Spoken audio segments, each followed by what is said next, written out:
Graça e paz, eu sou a mestra Kelly Freitas da EBGET, Escola Bíblica Getsemane, e eu quero te convidar a estudar mais uma lição hoje comigo. O tema da nossa lição de hoje é a família e a economia do lar. Vamos lá para o nosso texto áureo de hoje? O nosso texto áureo, ele se encontra no livro de Mateus, capítulo 6, versículo 21. Vamos ler juntos? Porque onde está o teu tesouro, aí estará também o teu coração. Nossa verdade prática. Economizar e administrar corretamente as provisões de Deus são fatores de prosperidade e bênçãos espirituais. Nosso primeiro tópico de hoje fala sobre economizar é necessário. Jesus ensina a economizar. Mateus, capítulo 6, 11, ele fala do pão nosso de cada dia. Em um dos sermões do Senhor Jesus, ele estava ensinando aos seus discípulos quando ele foi abordado por um dos seus, quando ele questionou que a multidão estava faminta. E alguém, um dos seus discípulos, disseram que só tinha um menino que tinha 5 pães e 3 peixinhos. E aí vem o primeiro rema. O Senhor Jesus pede para trazer isso em suas mãos. Ele pede 12 cestos e aí ele faz a multiplicação. Quando eu estou dizendo ele pede 12 cestos, eu imagino que havia 12 cestos naquele lugar. E sabe o que aconteceu? Deu para que toda a multidão naquele lugar comesse, que sobejou a tal ponto, preste atenção agora, a tal ponto que sobejou 12 cestos. Ora, o Senhor Jesus tinha 12 discípulos que caminhavam com ele. Esses 12 discípulos, eles eram abastecidos, eram provisionados por tudo aquilo que Jesus tinha de valor. Então preste atenção, quando esses 12 cestos, houve essa multiplicação e ele mandou recolher e deu 12 cestos, aquilo dali era uma provisão divina para cada família de cada um dos 12. Significa dizer que Jesus em seu ministério, ele sustentou, economicamente falando, os seus 12. Sabe por quê? Porque eles largaram tudo que tinha para viver a obra de anunciar o Evangelho de Jesus. Ponto 2. Saúde financeira da família. Uma família, ela precisa ter um planejamento familiar. Olha só. Jesus, ele ensinou para os seus discípulos a economia de pegar aquilo que sobejou e guardar para outro momento para não estragar. Ele mostrou aos seus discípulos também aqui do que se tem se multiplicar e entregar para aqueles que precisam. Ora, é incontestável a importância da economia doméstica, ela traz estabilidade familiar. Então, olha só, saúde financeira familiar. Toda família é necessário para que ela seja bem-sucedida financeiramente, que ela tenha um planejamento familiar. As pessoas, via de regra, sabem quanto ganham, mas não sabem quanto gastam. E muitas das vezes o que acontece? Gasta-se a mais do que se ganha. Para isso é preciso ter uma planilha. Para que é a planilha? Para saber quanto ganha e quanto gasta. Primeiro ponto dessa planilha, essa planilha ela tem que estar bem específica, você tem que colocar nessa planilha os seus gastos fixos, que via de regra as pessoas não fazem isso. O que é o meu gasto fixo? Conta de água, conta de luz, IPTU, IPVA, escola dos filhos, TV a cabo, são contas que normalmente você tem um parâmetro de saber do quanto você gasta nela. Então, isso são contas fixas, o supermercado do mês. São contas fixas. As pessoas não fazem isso. Elas primeiro dão prioridade àquilo que elas querem, sem levar em consideração o que o lar precisa. Outro ponto, Compre apenas o que você precisa. E aí eu vou abrir uma aspa agora. Porque as pessoas dizem, mas eu preciso de tanta coisa, eu estou precisando disso, daquilo, e faz uma lista imensa. Será que realmente você precisa? Ou será que é o desejo da tua alma enlouquecida, querendo ser afagada por aquilo que você quer, porque todo mundo tem? É uma pergunta a se fazer. Então tem pessoas que elas vivem pelo seu querer. Eu preciso, eu quero, eu necessito. E aí quando você vai comprar algo que você precisa, primeiro ponto, que você precisa se perguntar, eu realmente preciso? Realmente vai fazer diferença se eu tenho ou não tenho? O valor dá para me comprar? Não vai trazer nenhum malefício para o meu lar? Não vai deixar o meu lar em vexame se eu fizer a compra, a adesão desse objeto? Vai faltar para minha família? Então, esses questionamentos você precisa fazer. Hábitos prejudiciais. Poupe dinheiro. Como assim? Poupar dinheiro, né? Nos dias de hoje, você deve estar se perguntando assim, meu Deus, como assim? A Bíblia nos cita a respeito de José. José, ele fez uma reserva no tempo da abundância no Egito. Ele tirou a quinta parte e ele fez uma reserva para a escassez. Tanto é que quando chegou a escassez, o povo dele, lá o Egito, onde estavam junto com ele, onde ele tinha feito a reserva, não passou privações. Ok? Hábitos prejudiciais. Vamos lá para os hábitos prejudiciais. Gastar dinheiro antes de ganhá-lo. Por exemplo, né? Hoje nós estamos vivendo a questão do benefício que o governo está dando para algumas pessoas. Existe uma regra, né, para essas pessoas entrarem nessa questão e receber esse valor. Mas o que acontece?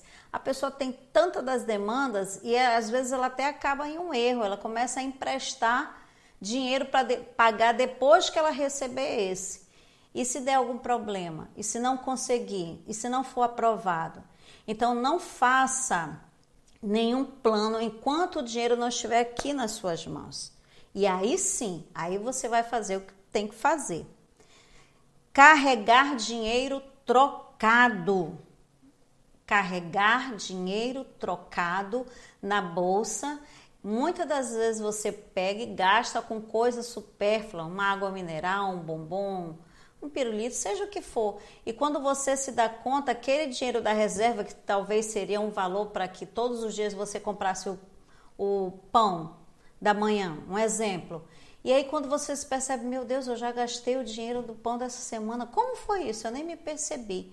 Então evite fazer esse tipo de manter dinheiro trocado, para que você se policie. Em decorrência da falta do controle, de não ter um planejamento, pessoas vão gastando seu dinheiro e dizem, meu Deus, mas eu tinha X valor e agora eu não tenho nada. É por isso que, às vezes, o apóstolo sempre fala, tem pessoas que não sabem o que tem. E é verdade, pela falta de planejamento. Vamos lá. Conflitos financeiros, gastar ou poupar. Romanos 13, versículo 8, e diz assim,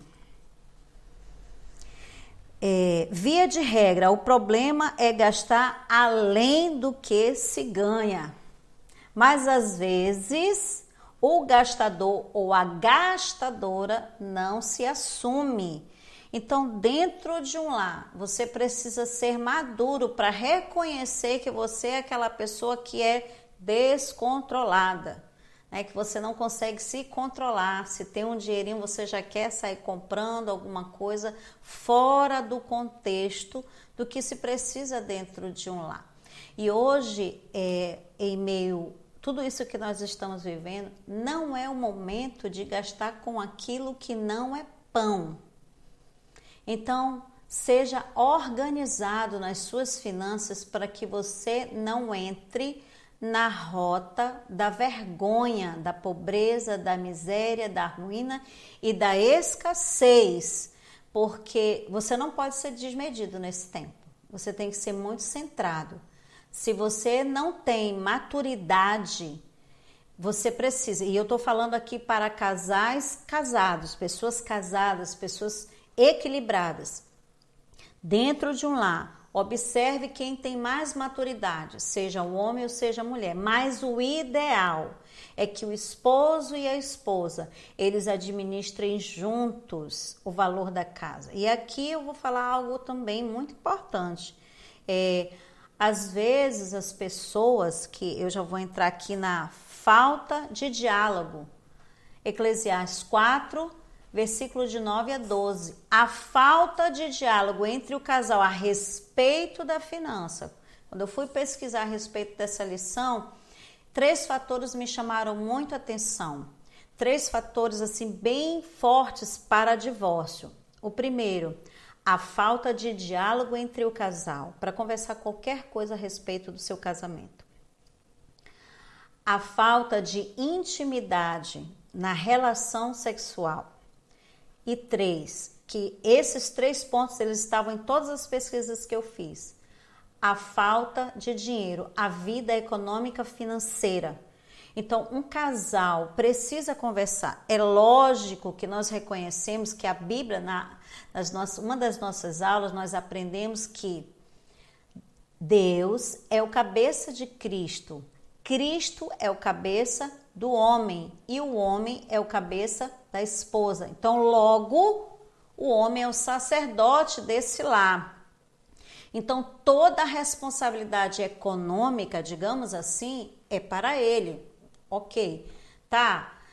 E aí, o que acontece? Toda e qualquer decisão que esse sacerdote tomar, se ela for de forma imprudente, vai acarretar sofrimento não só para ele, mas para a sua esposa, seus filhos, para o seu lar. Então, decisões importantes como essa, é uma decisão para se sentar e conversar. Faça a sua planilha, você junto com a sua esposa, e vocês vão definir quais são os seus gastos fixos no mês e os gastos que são necessários, as compras que são precisas fazer, e sempre procure fazer a reserva da quinta parte, que nada mais é 20% daquilo tudo que você ganha. Outra coisa que eu quero falar, quando um homem se junta com uma mulher, que se dá a relação do casamento, legalmente falando, não existe mais o meu dinheiro, o meu salário. Existe o nosso dinheiro e o nosso salário.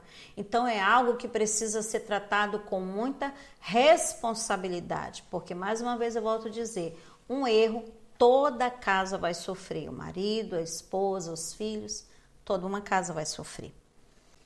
Materialismo, 1 Timóteo 6:10.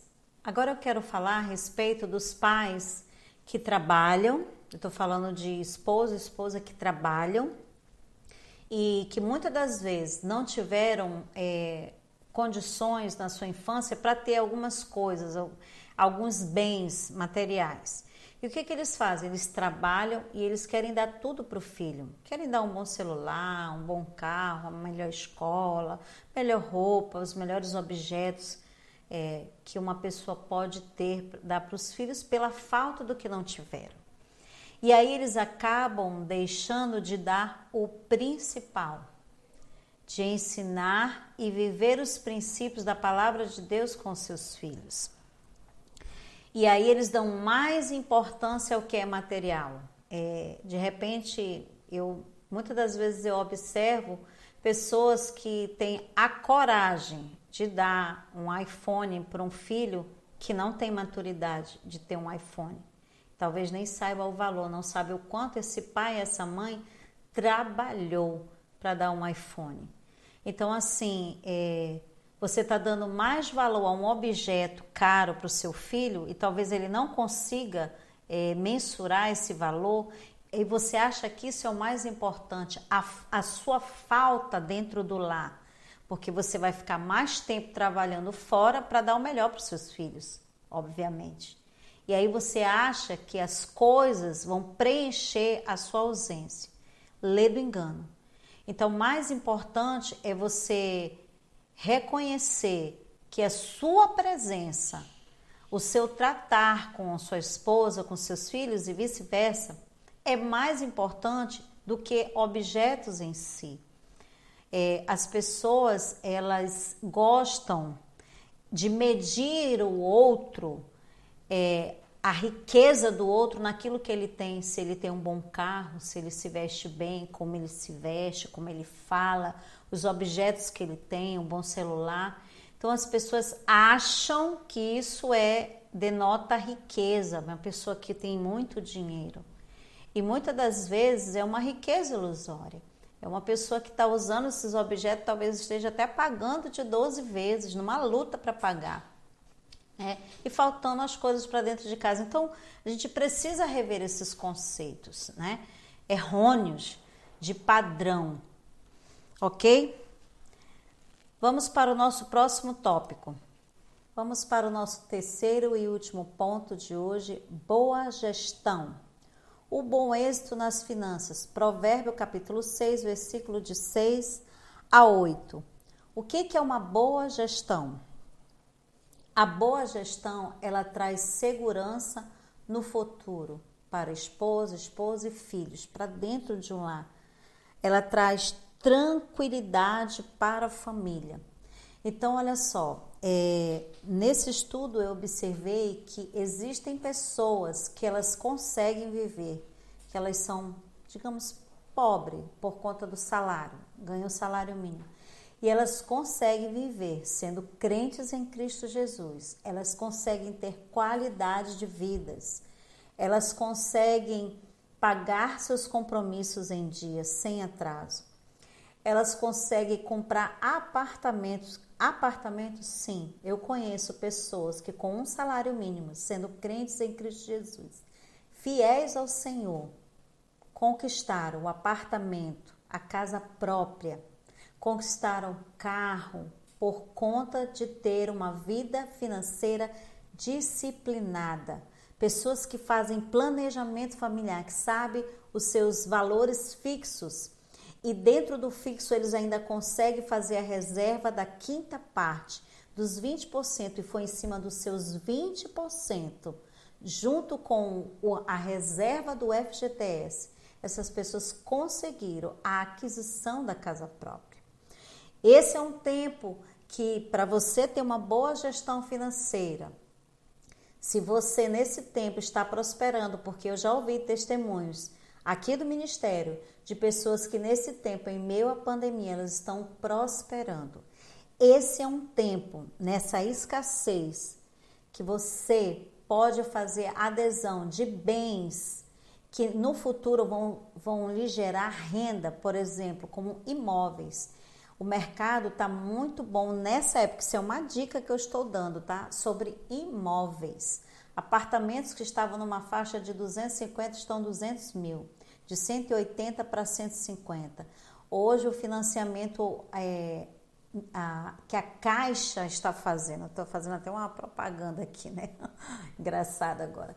Mas procure fazer esse tipo de investimento. No futuro, você vai ter resultado. A previdência privada também. Deixa eu falar uma coisa para você. Existem pessoas que elas fazem previdência privada. Pesquise sobre isso. Tem um valor mínimo que qualquer pessoa pode começar a fazer. Faça para o futuro dos seus filhos ou para o seu futuro, numa futura aposentadoria, de repente. Eu não sei quanto você ganha, mas você pode fazer. De repente você está tendo uma sobra aí e não sabe o que fazer. Em vez de gastar com aquilo que não é pão, faça uma reserva. Faça uma reserva. Dízimos e oferta. Deixa eu falar uma coisa para você. Todo aquele que é fiel ao Senhor, o Senhor honra pela fidelidade de devolver aquilo que é Deus. Os 10% ele é bíblico, ele é uma ordenança do Senhor. Mas existem pessoas que elas argumentam sobre isso. Não tem problema nenhum de não cumprir. Só tem um detalhe: você não vai ter a colheita de um fiel, nem que você queira. Existem pessoas que elas querem a colheita do fiel, e aqui eu estou falando de pessoas que são trabalhadoras, honestas, de lares bem-sucedidos, que servem ao Senhor e têm o entendimento de entregar os dízimos e as ofertas na casa do tesouro para trazer um mantimento para a casa do tesouro. Ora, uma vez que nós já aprendemos aqui no Ministério Apostólico Getsemane que a casa do Senhor é a minha casa, olha que honra, e a minha casa é a casa do Senhor. Então, deixa eu te falar uma coisa: se eu sou fiel ao Senhor e eu trago o mantimento para dentro da casa do meu Senhor consecutivamente, não vai faltar mantimento nem para mim, nem para minha família. Você não concorda? O dízimo é uma ordenância e, além de tudo, o dízimo é uma proteção dos devoradores, das pragas do Egito não adentrar na tua casa. Nesse tempo de pandemia, o Senhor tem guardado os seus, passado sangue carmesim nos umbrais da porta da nossa casa, para que o anjo da morte não entre. Mais um detalhe: eu tenho ouvido testemunhos de pessoas do nosso meio que tiveram sim o Covid, mas que hoje estão gozando de saúde porque entenderam esse tempo. Ficaram enfermas sim, mas confiaram no Senhor, mergulharam na intimidade, na comunhão com o Senhor e não deixaram nem de cultuar, nem de entregar os dízimos e as ofertas, o suprimento na casa do Senhor, entendendo que esse suprimento retorna para o seu lar também, que é a casa do Senhor. A oferta, ela é prosperidade, ela é voluntária. Ora, aquela passagem bíblica que fala daqueles 10 que o Senhor os curou, dos 10 só voltou um.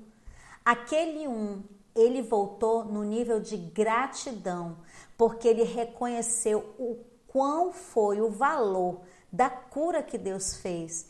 E no mínimo, ele voltou ali no mínimo para agradecer a Jesus, mas ele queria seguir a Jesus, e Jesus disse para ele voltar e anunciar o que havia acontecido com ele.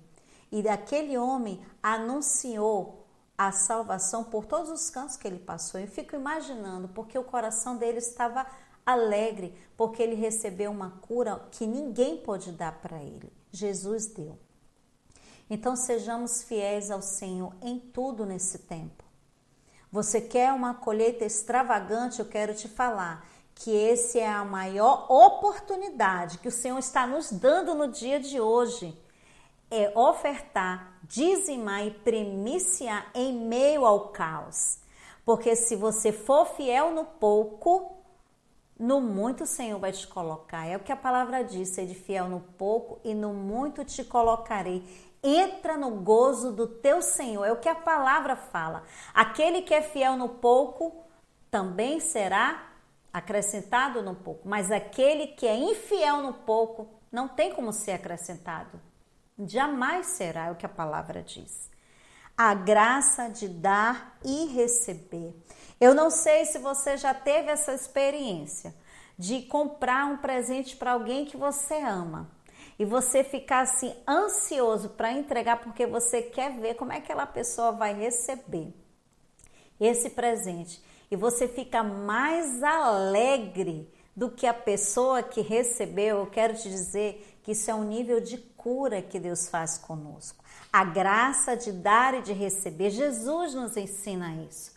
Quando ele passou, curou os enfermos, as pessoas ficavam alegres, mas Jesus ficava muito feliz de vê-los recebendo. Então Jesus tinha prazer em dar. E aí eu vou mais longe: Deus teve prazer em dar. Ele deu o seu único filho, Jesus, para morrer por mim e por você. Olha que honra, olha que bênção que o Senhor fez conosco.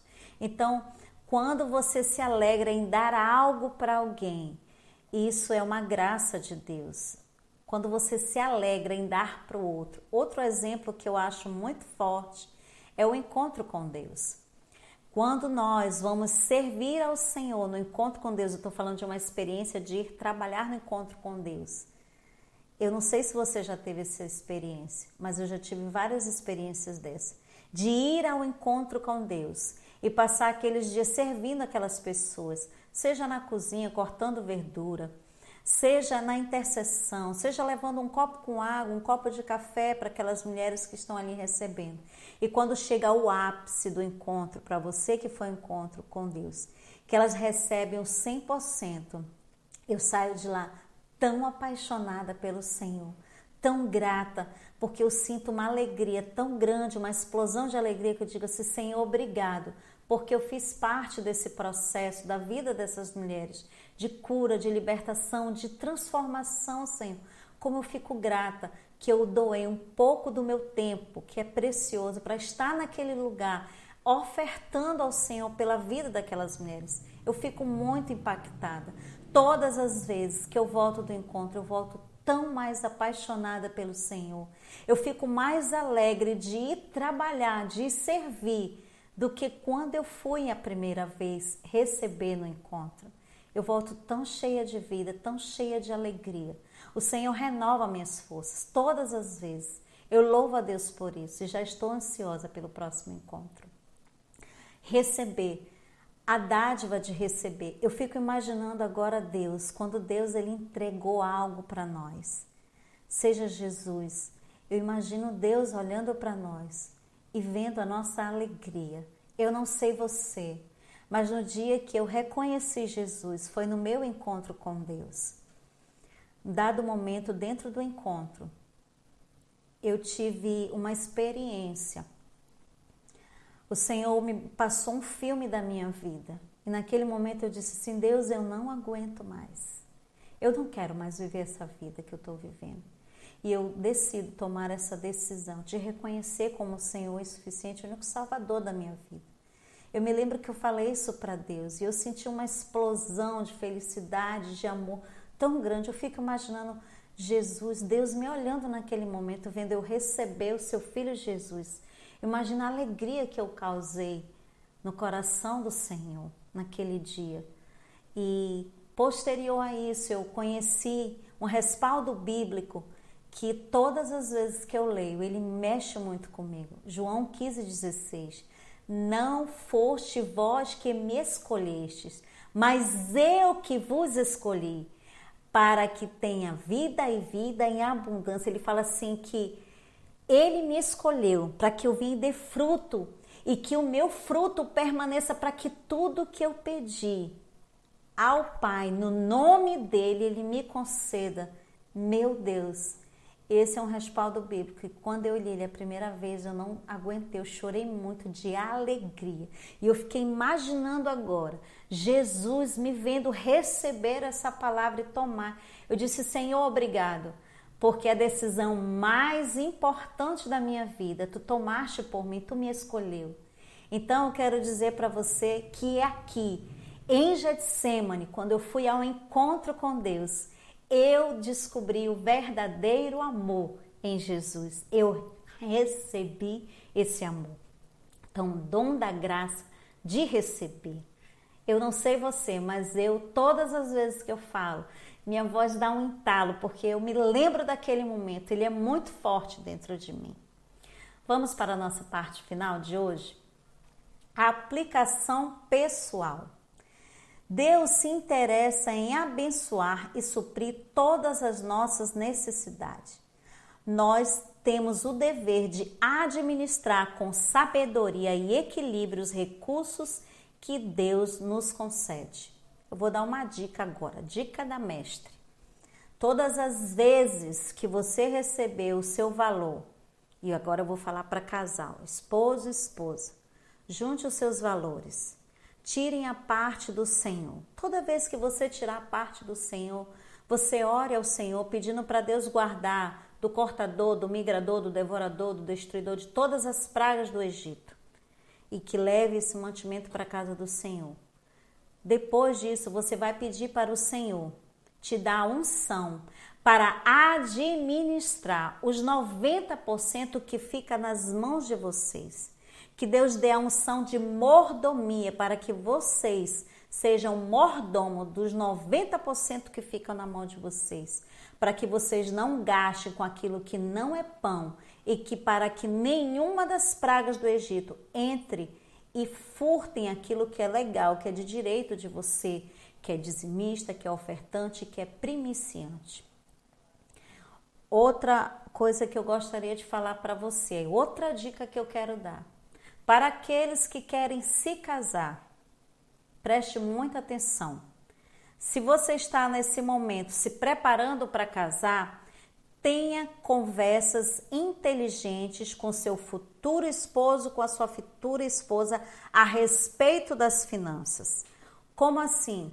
Você vai precisar saber quem ganha o quê, para quando vocês entrarem nesse casamento, nessa relação, estejam bem afinados no seguinte: o que eu observo é que as pessoas elas estão mais preocupadas com o ato social do casamento do que com o ato espiritual. E aí elas se preocupam com a dor, né? O vestido, é a comida, é o paletó do noivo, é a noite de lua de mel, onde é que vai ser, o que vai ser a comida. E elas acabam entrando numa rota perigosa, gastando além do que se tem, e aí elas já entram num casamento financeiramente falidos. E aí a conta vai chegar. E preste atenção, casal que vai iniciar uma vida já com sem reserva financeira vai ter problema. Então, procure se organizar financeiramente, seja você homem, seja você mulher, para você não entrar num relacionamento já falido. Porque, como eu falei num dos pontos aqui, a questão financeira, ela é um dos pontos que causam separação entre os casais. E a Bíblia fala que o homem não separará aquilo que Deus une. Então, se prepare, se organize, ore, tenha conversas inteligentes. E você precisa entender que quando você casar não será mais meu, mas será nossos valores. E vocês precisam se administrar junto e reconhecer. Precisa se reconhecer se você é a pessoa que gasta mais. Para que Deus te cure desse negócio, ore ao Senhor por isso. Hoje, eu quero te fazer também um outro pedido. Nesses dias, eu não sei se você observou nas nossas redes sociais, nós fizemos a postagem da ação social solidária, ela não parou. Então, hoje eu estou aqui em nome dos nossos apóstolos Marcos Valério, mais uma vez, solicitando a você, primeiro te agradecendo pela oportunidade de entregar o pouco ou muito que você tem em rancho para os nossos irmãos que estavam precisando. Mas você há de convir que o mês acabou. E aí um outro mês se inicia. E no nosso meio nós temos alguns profissionais que são profissionais liberais, eles não têm salários fixos. E essas pessoas estão impossibilitadas de exercer aquilo que elas fazem, pela questão do que estamos vivendo. Então eu quero te convidar a continuar ofertando 1 quilo de alimento não perecível. Mas se você tem a possibilidade, as condições de dar um rancho ou mais de um rancho, faça isso para abençoar os nossos irmãos. Essa campanha ela ainda continua. Amém? E agora eu quero orar por você, caro aluno, cara família que está aí me assistindo agora. Eu quero orar por tudo aquilo que nós falamos aqui. Eu vou tentar fazer um breve resuminho. Jesus, ele ensinou sobre economia no sentido de que aqueles 12 cestos que sobraram foi para cada um dos seus 12. Ele cuidou das famílias dos 12, como as viagens missionárias, muitas delas foram custeadas por esses valores, as hospedagens e os alimentos, quando eles não tinham pessoas que os recebiam e os davam alimento. E uma aspa eu abro agora, Jesus ele tinha um contador, né? Aquele que cuidava dos valores. Então, significa dizer que Jesus tinha valores. Então, seja organizado, que você receba essa unção de administração. E eu quero orar por você agora, caro aluno. Vamos orar juntos? Pai, em nome de Jesus, no dia de hoje eu te peço no nome de Jesus, que venha uma unção de mordomia sobre a vida desses alunos, desses mestres, daqueles que estão nos ouvindo, em gerenciar, em administrar as suas finanças, para que seu lar, meu Pai, não passe pelo vexame da pobreza, da ruína, da miséria e da escassez. Dá equilíbrio nesse tempo para não gastar com aquilo que não é pão, Senhor. Dá equilíbrio, a unção mesmo de administrar os 90% que fica nas nossas mãos. Senhor, nos ajuda. Tantas coisas nós precisamos aprender nesse quesito. E, Senhor, eu te peço que no dia de hoje, tu faça os teus filhos serem fiéis, devolvendo aquilo que é teu, os dízimos, as ofertas e as primícias, para a glória do teu nome, para que não falte um mantimento na nossa casa, que é a tua casa também, Senhor. Desde já, Senhor, nós somos gratos por todo o entendimento que tu tem nos dado nesse tempo estudando a respeito sobre a família. Nós te louvamos, nós te agradecemos no nome do Senhor Jesus. E eu quero te convidar, você que está aí, de repente você deve estar dizendo, como que eu vou levar o mantimento para a casa do Senhor?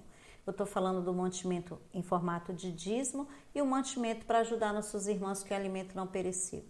Nossa secretaria está funcionando de segunda a sexta, de 8 às 17 horas. Você pode vir, sempre terá alguém para lhe atender, para orar com você a respeito dos seus dízimos, ofertas e primícias, sua oferta de alimento.